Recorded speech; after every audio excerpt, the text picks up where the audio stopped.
I've been studying a fungus that infects the leaves of onions. And you don't really think about how onions grow because you eat the root of it. So you don't really think about the plant itself. But when it grows from seed, it first grows some very big onion leaves.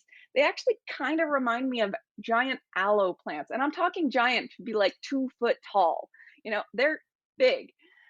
But you can imagine if you don't have leaves, you can't grow roots because plants get all of their energy from the sunlight, right? So they need to have leaves to grow roots, and we want to eat the root of an onion, right?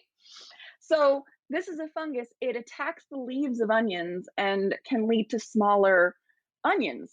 So farmers in Ontario are really worried about this one specifically because it's become more and more noticeable in the last 10 years, and they're wondering why. So I looked at all of the factors that could affect the life cycle of this fungus. So where does it survive the winter? How is it reacting as we would expect to the chemicals that we're applying? Um, are there other plants that it might be infecting or hiding in? And looked at all of these different aspects to try to see if we can find better management tactics.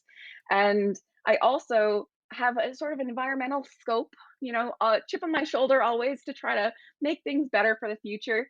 And I looked at, what weather patterns result in more fungus in the air, like because it releases spores that go in the air. So if we can predict what kind of weather results in fungal spores, then we can only apply our chemicals when we need to, right?